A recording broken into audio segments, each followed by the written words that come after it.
ये तो आज हम सब लोग जानते हैं कि आईपीएल आज के समय में कितना बड़ा बन चुका है। आज के समय में आईपीएल की ब्रांड वैल्यू तकरीबन 13 बिलियन डॉलर्स है। पर क्या आपको ये पता था कि 31 साल पहले जब ललित मोदी आईपीएल का आइडिया लेकर बीसीसीआई के पास गए थे तो बीसीसीआई ने उनको मुंह के ऊपर मना कर दिया था। ये ललित मोदी वही इंसान है जिनको आज के टाइम के ऊपर भी इंडियन गवर्नमेंट एक भगोड़ा मानती है एंड ये वही इंसान है जिन्होंने आईपीएल को जन्म दिया था। तो ये बात है कुछ 1994 की, यानी आज से 30 साल पहले ललित मोदी ने देखा कि यूरोप में बहुत सारी फुटबॉल प्रेमी देश हैं जहां पर बहुत सारी फेमस फुटबॉल लीग्स हैं। वो लीग्स अंधा पैसा छापती हैं, जैसे इंग्लैंड की थी प्रीमियर लीग एंड स्पेन की थी ला लीगा। तो उन्होंने सोचा कि इंडिया जैसे क्रिकेट प्रेमी देश में कोई क्रिकेट लीग क्यों नहीं हो सकती। फिर यहीं से आइडिया आता है आईपीएल का। फिर ललित मोदी ने सारा ब्लूप्रिंट बनाना शुरू किया एंड उन्होंने ये देखा कि आईपीएल की जो टीम्स होगी वो हमारे देश के किसी एक स्टेट को रिप्रेजेंट करेगी एंड हर टीम का एक प्राइवेट ओनर होगा। जैसे कि आज के टाइम के ऊपर केकेआर का ओनर है शाहरुख खान एंड एमआई का ओनर है अंबानी। वैसे ही फिर 1995 में जब ललित मोदी ने ये सारा ब्लूप्रिंट बीसीसीआई के सामने पेश किया तो बीसीसीआई ने देखा कि अगर ये सारी टीम्स प्राइवेट ओनरशिप के अंडर रहेंगी तो ये सारा कंट्रोल उनके हाथ से जा सकता है। फिर उन्होंने आईपीएल का आइडिया रिजेक्ट कर दिया। बीसीसीआई उस टाइम के ऊपर ज़्यादा ट्रेडिशनल क्रिकेट को सपोर्ट करती थी एंड फिर ललित मोदी को एक बात समझ आ गई कि अगर उनको ये आईपीएल चलाना है तो उनको बीसीसीआई के अंदर एंट्री करनी जरूरी है, नहीं तो उनका ये ब्लूप्रिंट एक पेपर का पीस बनकर रह जाएगा। फिर आप एक बात ध्यान से समझना कि अगर हर एक स्टेट क्रिकेट एसोसिएशन का एक मेंबर होता है एंड उसका एक हेड भी होता है, अगर कोई भी उस स्टेट एसोसिएशन का हेड हो तो वो डायरेक्टली बीसीसीआई का मेंबर बन जाता है।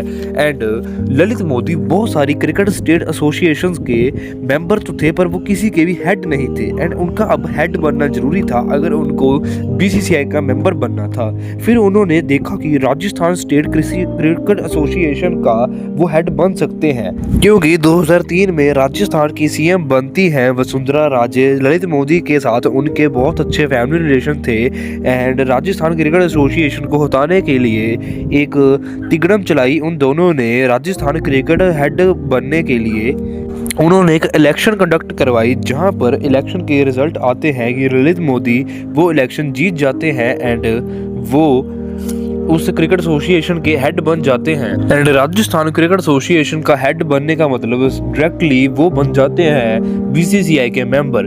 पर आईपीएल को चलाने के लिए सिर्फ मेंबर बनना काफ़ी नहीं था।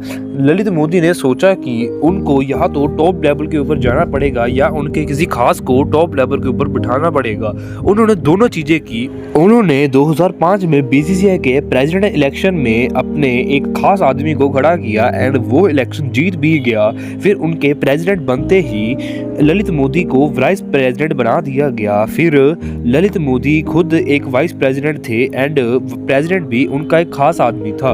अब उनको आईपीएल लॉन्च करने में कोई दिक्कत नहीं हो सकती थी।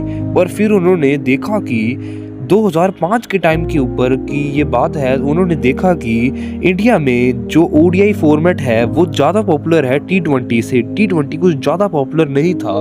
पर फिर 2007 में जब टी20 वर्ल्ड कप हुआ, युवराज सिंह के वो 6 छक्के एंड फिर इंडिया 2007 का वर्ल्ड कप जीत भी गई। एंड फिर इंडिया में पूरा टी20 वर्ल्ड कप का एंड टी20 फॉर्मेट का बुखार आया हुआ था। फिर आईपीएल के लॉन्च की अनाउंसमेंट भी ललित मोदी उसी टाइम के ऊपर कर देते हैं। फिर 2008 में आईपीएल का पहला सीजन होता है जो कि पूरा ब्लॉकबस्टर रहता है एंड जो उस आईपीएल का पहला मैच था उस मैच के अंदर ही एक हुक क्रिएट हो जाता है, क्योंकि उस मैच में ब्रेंडन मैकलम ने 158 रन मारे थे 73 बॉलों के अंदर। ललित मोदी खुद कहते हैं कि मैं आईपीएल को डेडिकेट करता हूं ब्रेंडन मैकलम की उस पारी को। अगर वो पारी ना होती शायद उनका वो सीजन इतना हिट नहीं जाता, पर उस पारी ने सारी दुनिया में, सारे देश में आईपीएल के चर्चे करने शुरू कर दिए।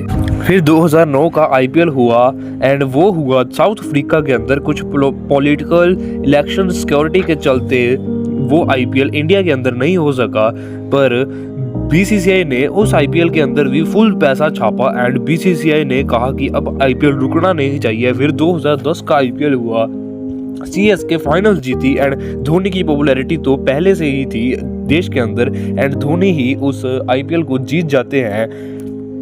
पर 2010 के आईपीएल के बाद ललित मोदी की कहानी यहीं पर ख़त्म हो जाती है। जब 2010 के फाइनल में ललित मोदी अपनी स्पीच देने वाले थे तो उनको स्पीच देने से कुछ टाइम पहले ही पता चला कि उनको कुछ मनी फ्रॉड के चलते हुए बीसीसीआई से सस्पेंड कर दिया जाता है। फिर उनको ये सब कुछ दिख रहा था कि जो आईपीएल उन्होंने खुद अपने हाथों से पाल पोस कर यहाँ तक लेकर आए, उनको आज ये सब कुछ छोड़कर जाना पड़ेगा।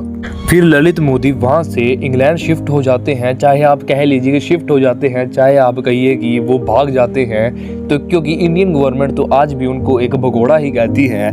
पर सच तो यही है कि जब अब हम भी आज भी आईपीएल देखने के लिए इतने उतावले होते हैं, वो आईपीएल की वजह ललित मोदी ही है। बाकी आगे की कहानी तो आपको पता ही है कि आईपीएल के चर्चे पूरी दुनिया भर में है। अगर आपको वीडियो अच्छी लगी तो लाइक करना, चैनल को सब्सक्राइब करना और ऐसी वीडियोस के लिए। बाकी मैं चला, बाय बाय।